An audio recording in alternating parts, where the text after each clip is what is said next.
All right, welcome back. We're joined with presidential candidate Nikki Haley, former South Carolina governor, as well as ambassador to the UN. So, Nikki, I want to start here. Let's start with Israel and the current situation going on there. How do you think the Biden administration response has been going? Well, first of all, let me say welcome from Pella. This is the sweetest town I've seen. We were just at the Bread Board, which is a fantastic bakery. I hope everybody will check it out.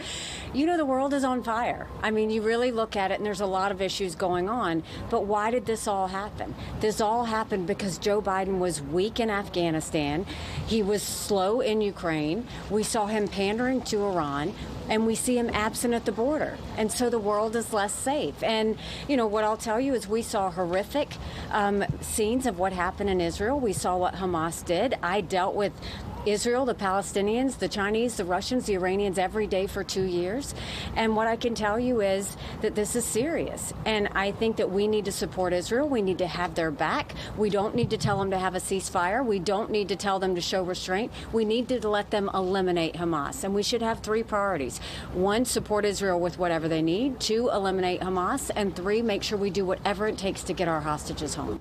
Over the last couple of months, your campaign has been picking up steam. I'm just curious as to why you think that is. Is it your past experience with foreign policy and all the current issues overseas that are going on overseas right now? Is it how you performed on the debate stage? What do you think is to credit for your rising to the polls? You know, I think it's a combination of things. We are touching as many hands as we can. We're answering every question we can, and we are trying to earn every Iowan's vote. And I think it also goes to the fact that I've been a governor. I know how to deal with a bureaucracy. I know how to run a state. But I've also been at the UN, and I understand foreign policy and all that goes with that.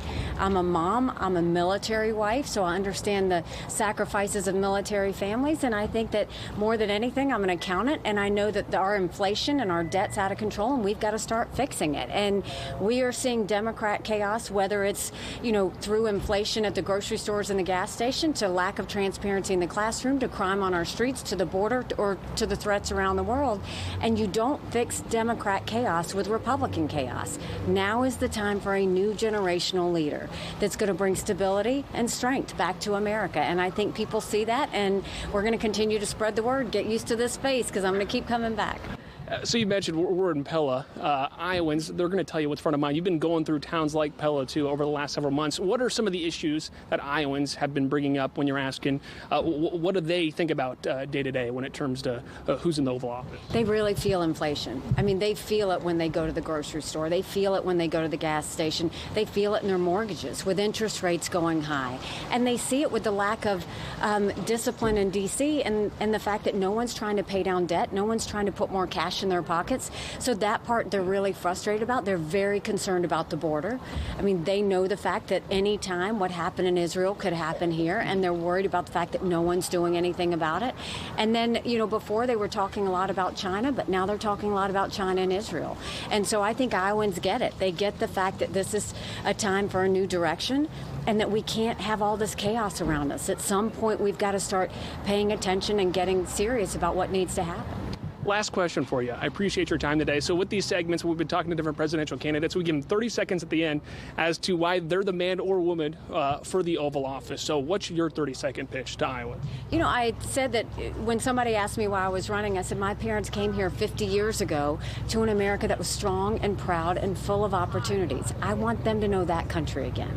I'm the wife of a combat veteran, and I want him and his military brothers and sisters to know their sacrifice matters, that we do love our country. You know, my daughter just got married, and I saw how hard it was for her and her husband to buy a home. And I'm tired of listening to my son, who's a senior in college, talk about papers that he has to write just to get an A. That's not us. And for the first time, 78% of Americans don't think their kids are going to live as good of a life as we have. I'm not okay with that. We have a country to save, and I'm going to do everything I can to make sure we save her. All right, Nikki Haley, thanks for joining us. We appreciate it. Thanks for your time. Okay.